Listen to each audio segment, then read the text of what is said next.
If only you were more like your brother. Your father would have been at peace. My mother whispered that, right into my ear. Beside us was a dark wooden casket. My father lay still, under a folded flag. I froze. In a moment that should have been tears and quiet embraces, I got stabbed again, a wound that had cut me over and over in my life. And this time, it echoed at my father's funeral. I pressed a hand to my chest, felt the envelope tucked inside my suit pocket. Its corner was soft, damp. From how many times my sweaty palms had clenched it. It was a letter I'd written to my father, back when he was still in the hospital, where the hiss of the ventilator drowned out all the words I never managed to say. In that letter, I told him about the money I'd been sending. 2 years straight, every transfer marked, for Dad. I wrote, even though he'd never once acknowledged me, I still wanted to do something to ease his burden. I had planned to give it to him, but every time I stopped myself, afraid he wouldn't read it. Or worse, he would, and nothing would change. And now, he's lying there, eyes closed, forever. The letter turned into a silent witness. And all that's left is me, and the weight of regret. Wooden pews creaked as someone shifted. A tissue crumpled, a heavy sigh. All of it blended into a dull, gray noise. But in my head, there was only one sentence. If only you were more like your brother. It kept looping, like a broken needle, scratching at an old wound. I looked up at his photo, framed between white chrysanthemums. He was smiling gently in that picture, the same smile I'd spent years chasing, but so rarely saw turn toward me. I bowed my head low and whispered, just for myself, Dad, I tried. I've always tried. I wish you knew. The envelope in my pocket burned hot. Its edge dug into my skin. So many times, I imagined standing up, opening it, telling everyone the truth. But I couldn't. I'd spent my whole life in silence. And even on the day my father left, that silence still held me tight. The funeral went on. The hymn rose in the background.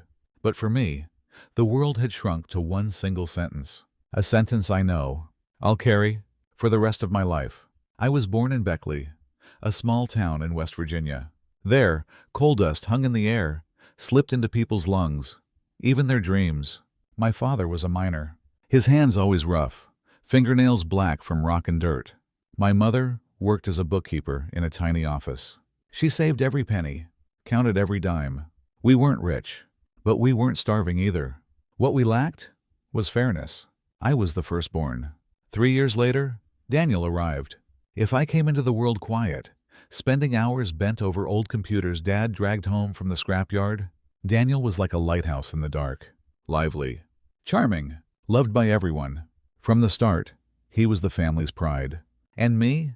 I seemed to exist just to be compared. I remember one time in elementary school, I built a solar system model from cardboard and tiny bulbs. Stayed up all night gluing each planet. Came home proud to show it off. Dad glanced at it and nodded. Yeah, not bad. Mom hurried to set the table.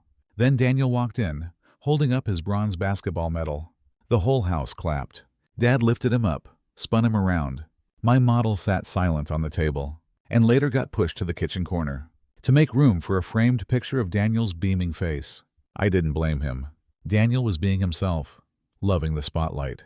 But every time it happened, I felt myself shrink, fade a little more. Dad rarely gave praise. But with Daniel, one game won, one speech delivered, and he'd throw an arm over his shoulder, smiling proud. That's my boy. Me? I could spend hours fixing a broken radio, or teaching myself to code, and he'd just sigh. What's the point of playing with that stuff? One night, I was patching up an old radio. The desk lamp threw my shadow long across the wall. I looked up. Dad was standing in the doorway. He stared at me for a long time. I waited for him to say something. Anything. But he just turned and walked away. That moment stuck with me. Was it disappointment or pride he couldn't show? In high school, I joined the science club. Daniel became the basketball star. Walking the hallway, I'd hear kids cheering his name, while I carried my laptop back to class. Once I won 3rd place in a statewide coding contest. I called home excited. Mom just said, "That's good, but your brother's in the basketball finals this week." Her words were soft, but they erased my win. I learned to stay silent. I knew no matter what I did, Daniel would be the measure. I didn't rebel. I didn't fight. I just clung to technology, my only refuge. When I got into the computer science program at West Virginia University, I saw a flicker in Dad's eyes. But all he said was, "Study hard, don't shame the family." The day I packed my bags, he didn't hug me. He just turned his back and walked inside. In college, I studied and worked, washed dishes, fixed computers. Every dollar I earned, I sent part of it home. No one asked. No one thanked me. But I thought, that's what the eldest son does. Make things a little easier for the family. Meanwhile, Daniel kept shining. He worked at a car showroom. Smooth talker, climbing fast. On social media, he posted fancy cars, parties. Mom and Dad proudly shared every photo. "Look at our son, we're so proud." Me? My lines of code, my little projects, never showed up on Mom's page. Once at a family dinner, Mom looked at Daniel and said softly, "If it weren't for you, your father wouldn't have made it this far." I opened my mouth, ready to speak the truth. But Daniel was quicker. He laughed. "That's what sons do, Mom." The table roared with laughter. I closed my mouth, chewed my cold rice. I met Pamela in my senior year. She was the only one who really saw me. One night, she caught me transferring hospital money. My account nearly empty. She touched my shoulder and whispered, "You deserve to be recognized, Alvin. Don't let them make you believe you're invisible." Her words were warm water over an old wound. I broke down, for the first time in years. After graduation, I took a job at a small tech company. The pay wasn't much, but enough to live and keep sending money home. I never bragged. I just wanted Dad to get the care he needed. But the painful truth was, those payments, in my family's eyes, were credited to Daniel. He told everyone he was paying the hospital bills. Mom and Dad praised him, called him their pride. And me, sitting in a cramped, rented room, forced a crooked smile into the phone. I told myself, if Dad's healthy, silence is okay. But every time I heard Mom say, "Daniel's such a devoted son," my chest tightened. As Dad's illness worsened, I sent more. Even cut my food budget. I knew one day the truth would explode. But I never imagined that day would come. After he was already gone, my father started to fade. In a bitter winter, Beckley was coated in thin ice. The wind cut against your face. He coughed without stopping, brushed it off. "Just a cold, it'll pass." But he lost weight fast, walked with a limp.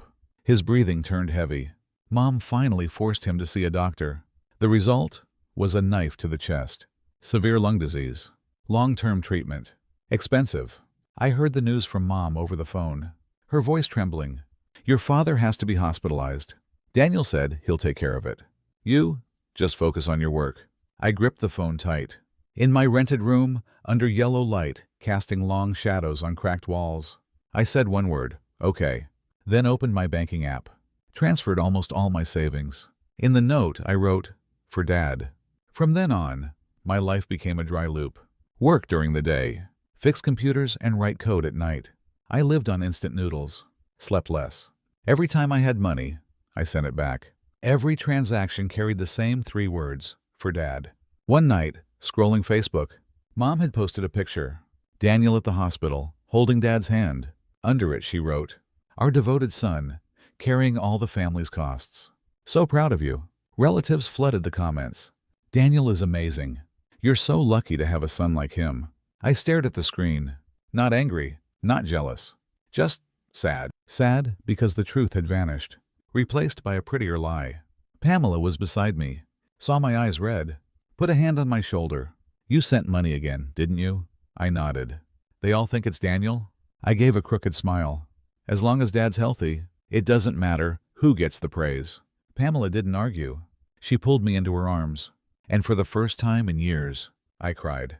Another evening, Mom called, her voice low. "Alvin, if it weren't for Daniel, your father wouldn't have survived this long. He's really carrying the family. You, don't add to the burden. Take care of yourself." I froze. On the other end, Daniel's voice cut in, laughing. "Mom, don't worry. I've got it all covered. Alvin just needs to focus on his work." Laughter spilled through the line. I gripped the phone. Wanted to say, "Mom, it's me sending the money," but my throat closed. I hung up, sat there blank. That night, I took a white envelope, opened my pen, started writing a letter to Dad. I told him about each transfer, each night of exhaustion. I confessed, I just wanted to see him healthy.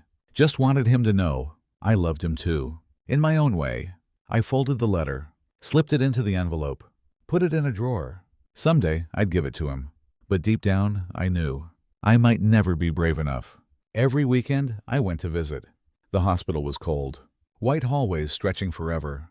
That sharp smell of disinfectant. Dad lay there, thin, his eyes tired. I sat next to him, held his hand. Many times, I reached for the envelope in my pocket.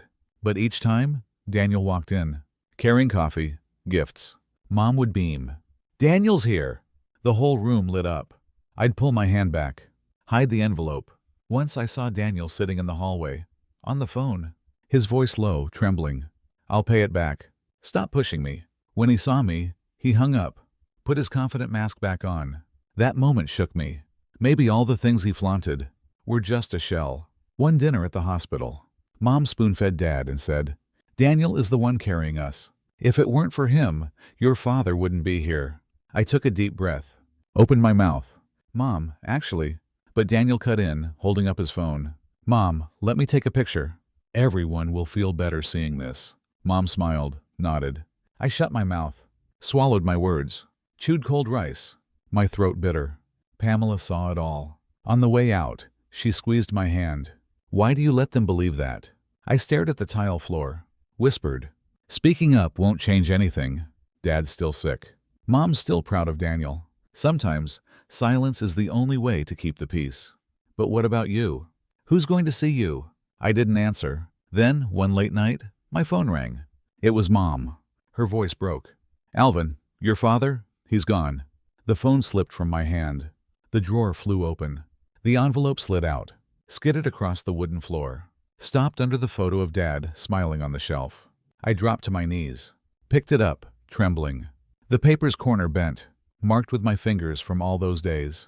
The letter that never reached him. Now just proof of a regret that would never leave.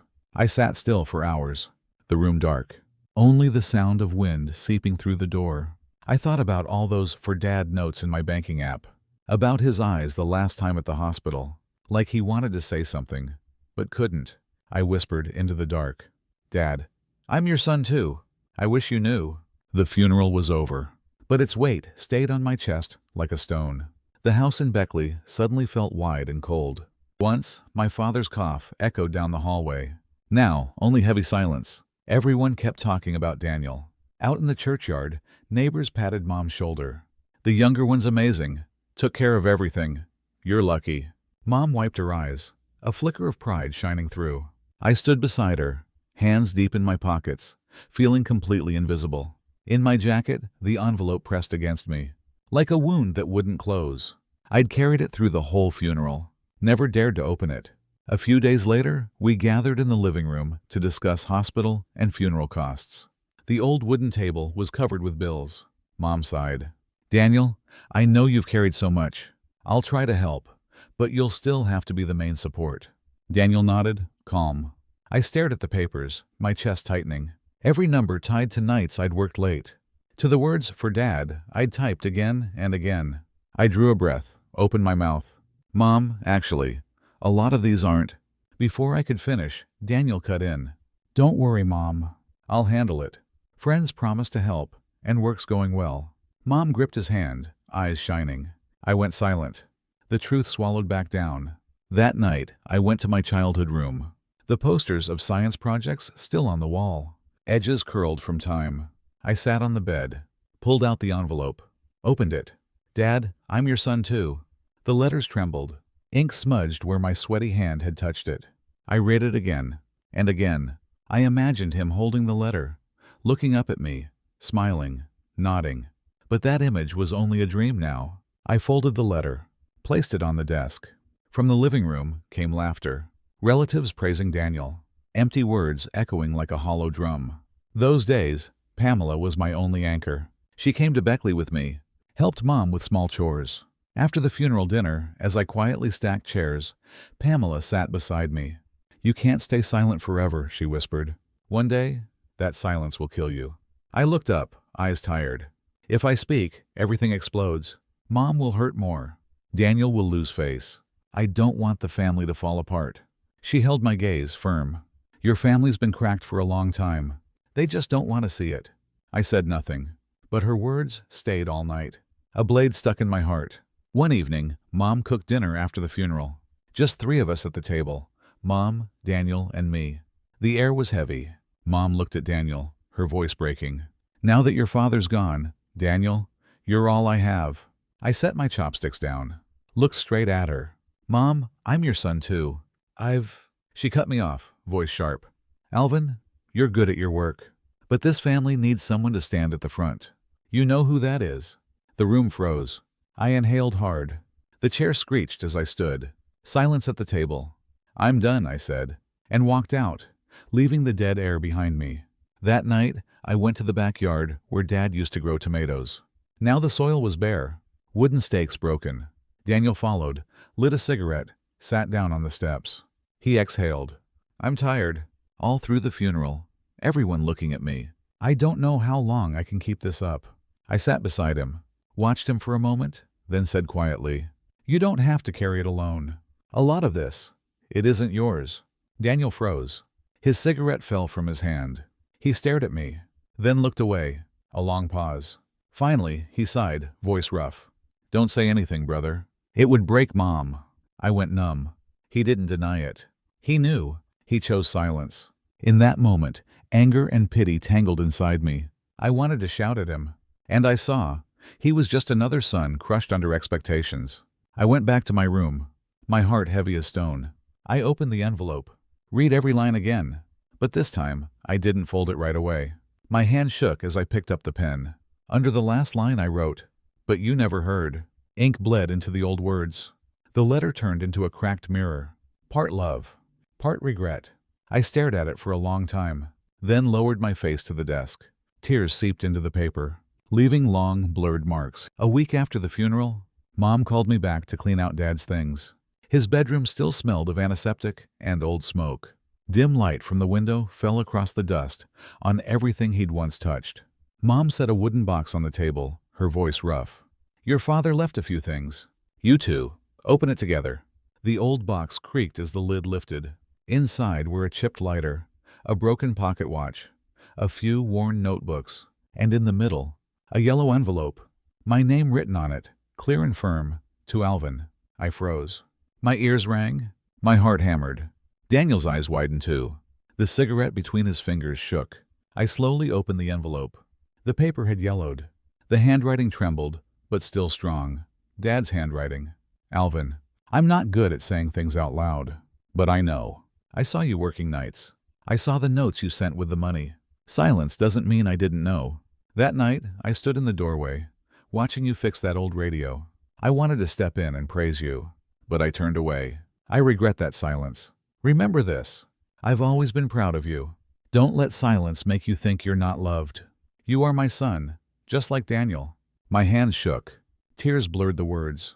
Behind me, I heard Mom's voice break. "No, it can't be. He never told me this." I turned to her, her face stunned, refusing, as if the letter was a truth too painful to bear. Daniel stood still, pale. I stared at him. "You knew, didn't you? You knew all along?" He swallowed hard, eyes avoiding mine. Then suddenly, he snapped. "You think you're the only one who sacrificed? You know what it's like to have everyone's hopes dumped on me?" I had to pretend to be strong. Pretend to be the pride. I was scared. Scared if I told the truth, everything would fall apart. I stayed silent, because I was a coward. Anger exploded in me. I slammed my hand on the table. The chair crashed over, the sound cracking through the small room. While I lived like a shadow, every dollar, every sleepless night turned into your name. I screamed in silence, while you took the applause. "Do you know how long I've been dead inside?" Mom clutched her chest, tears streaming. "Oh God, all this time I was blind. I misjudged you, Alvin." I turned to her, my voice breaking. "No, Mom. You never saw me. You only saw Daniel. I existed, but as nothing." Daniel dropped to his knees, grabbed my hand. "Brother, forgive me. I don't deserve it. But Dad saw you. Don't let me destroy that." I looked at him through tears. Anger, pity, pain, all tangled into one. I pulled my hand back, sat down, head in my hands. In my grip, Dad's letter shook. His words burned and warmed at the same time. "I regret that silence. I broke down, sobbing like a child. Mom wrapped her arms around me, whispering through tears, "I'm sorry, Alvin. Your father knew. And I learned too late." That night, I went back to my room. I took out the letter I'd written to Dad, the one I never gave him, placed it next to the one he'd left me. One said, "Dad, I'm your son too." The other replied, "You are my son, just like Daniel." I stared at them for a long time. Two envelopes side by side, like two hands reaching for each other. Only touching after death had already parted them.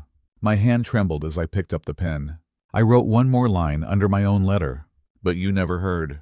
Ink bled into the old words, sinking deep, like a wound that will never heal. After Dad's letter was opened, the air in the house changed. Silence was no longer a safe cover. It became a blade, cutting into each of us. Mom stopped meeting my eyes. She stayed busy, cleaning, scrubbing, wiping, as if work could erase the truth. But I knew there was a crack inside her that nothing could mend. She had favored one son. She had turned the eldest into a shadow. Daniel was different now. No more boasting on social media. Every time he saw me, his eyes dropped. That silence made me angrier, because silence was what had ruined my life. One evening, Mom called us to the table. No food this time, just a pot of tea and a few cups. Her eyes red. I was wrong. But your father is gone now. All we have is each other. Don't let this family fall apart. I gripped the hot cup tight. The heat couldn't melt the cold in me. I looked straight at her, my voice tight. You want to keep the family. What family? I was cut out a long time ago. I've existed as a shadow. Even when I sacrificed, people still said Daniel's name. Mom broke down. I'm sorry, Alvin, but you can't turn your back on blood. Daniel lifted his head, voice trembling. Brother, I know I was wrong. I was a coward. But you're still my brother. I don't want to lose you. I slammed the cup on the table. Tea splashed. You don't want to lose me? Did you ever think about how I lost myself? I lived in silence, in darkness, so you could have the applause. You knew. You chose to let me bear it. The room filled with Mom's sobs, with Daniel's choking silence, with my heart hammering. I couldn't stand it. I walked out. Beckley's night was black. Wind whistled through old brick houses. I wandered past the street I'd walked to school, past the basketball court where Daniel was once cheered, past the little bookstore where I'd found my first programming book. Memories flooded in. I saw little Alvin, holding his solar system model, waiting for praise. I saw college Alvin, secretly sending money home, smiling when Mom said, "Daniel's taking care of it." I saw myself, in a damp room, writing that letter with trembling hands. All those versions of me lined up, staring, accusing. Why did you stay silent? Why did you let the truth be stolen? I sat on a cold bench, head in my hands. For the first time in my life, I wasn't just angry at my family. I was angry at myself. The next day, Daniel came to find me. He knocked softly at my door. "Brother, can we talk?" I was cold. "What's left to say?" He stepped in, closed the door, eyes red. "You have the right to hate me, but please, don't turn that hate into a wall forever. I was wrong, but I'm tired too. All my life I was forced to be the perfect son. I was scared if I admitted the truth, I'd have nothing left." I looked at him, conflicted. Part of me wanted to shout. Part of me saw the same despair in his eyes as in mine. I asked quietly, "So what now? Will you keep silent and let me disappear again?" Daniel dropped to his knees, took my hands, tears falling. "No, I promise. From now on, I'll tell the truth. I'll tell Mom. I'll tell the family. I'll tell everyone. Just give me a chance to make it right." In that moment, I saw a different Daniel. Not the praised son, but a scared little brother. I didn't know if I could forgive him, but I understood. We were both victims of the same silence, the same expectations. That day, Daniel kept his promise. At the family gathering after the funeral, when everyone started praising him again, he stood up. His voice shook, but stayed firm. "You're all mistaken. Dad's treatment was mostly thanks to Alvin. He sent the money for 2 years, every dollar. I stayed silent and took the credit. But the truth is, Alvin was the one who carried us." The room went dead quiet. Dozens of eyes turned to me. I wasn't used to that look. It felt like apology. It felt like acknowledgement. Mom covered her face and wept. She ran to me, held me, sobbing. "My son, I was blind. Forgive me." I stood still, letting my tears fall. I didn't know if they were forgiveness or just pain breaking loose one last time. That night, I went back to Dad's room. I placed the two letters, his letter to me and mine to him, side by side. I sat there for a long time, then whispered, "Dad, I finally heard you. Late, but I heard." Outside the window, night wind shook the dry branches, and I felt somewhere my father watching me, nodding softly. I left Beckley on a cold morning. The little town was still the same. Red brick houses, bare roadside trees, the corner cafe smelling of baked bread. But through my eyes, everything had changed. In my backpack, I carried two letters. One from me, one from Dad. They sat together in a clear plastic sleeve. Two puzzle pieces finally found, but far too late to fit. On the bus out of town, I watched the fields roll past through a fogged window. I thought about the years behind me, the sleepless nights, sending money, the silence under every compliment to Daniel, the moments I wanted to scream, but bit my lip instead. And I understood. The deepest wound wasn't being forgotten. It was letting silence steal my own voice for so long. Back in the city, I still worked, still typed at my small desk. But inside, I wasn't the same man. I didn't hide from Pamela anymore. One night, I handed her both letters. She read them quietly, tears dripping onto the edge of the paper. Then she placed her hand over mine, squeezing tight. "You see? Your father saw you. And now, so do I. You're not a shadow anymore." For the first time, I believed her. Mom called me many times after Daniel's confession, her voice always trembling. "Alvin, I know I can't erase what I did, but give me a chance. Let me love you, the right way this time." I didn't know if I'd forgiven her. The wound was still there. But I understood. Forgiveness isn't erasing the past. It's letting yourself move on. And I chose to move on, slowly, without turning my back. Daniel changed. No more posts online. No more hospital photos. Instead, he started working extra jobs for real, saving every dollar to send back to Mom. One night, he texted me, "Brother, thank you for bearing it until I woke up." If Dad were still here, I think he'd want us standing together, not apart. I stared at the screen for a long time, then replied with one word. Yeah, just one word. But it held everything I could give right now. Every night, I took out the two letters. One written by me in the dark. "Dad, I'm your son too." The other from him. "You are my son, just like Daniel." Each time I read them, I felt pain and warmth at once. Two heartbeats out of sync, finally aligned. But only after death. I pressed them into a clear glass frame, hung it on the wall above my desk. So every day, when I look up, I remember, silence can kill love. But truth, even late, can still redeem it. I realized something. Some words, if left unsaid, follow you all your life. I had lived in silence too long. And the price was losing the chance to hear my father speak while he was still alive. From now on, I would speak. I told Pamela I loved her, instead of hoping she'd know. I called Mom more often, not to blame her, but to remind her, I'm still here. And when I looked at Daniel, I no longer saw just the celebrated brother. I saw a man also shattered, trying to mend himself. Dad was gone. But the two letters on my wall, the tears that came too late, and the silence of the past, they taught me this. Don't let love be buried in silence. Because if silence lasts too long, it hardens into a scar that never fades. On a weekend night, I sat at my desk. Pamela walked over, placed her hand on my shoulder, her eyes gentle. On the wall, the frame holding the two letters caught the lamp's glow. I opened my laptop, set my hands on the keyboard. On the blank screen, the first line appeared. This is the story of a letter that was never sent. I paused for a moment, looked up at the framed letters. Outside the window, night wind lifted the paper's edge. A soft rustle like my father's whisper. I smiled through tears. Dad, this time, I won't stay silent.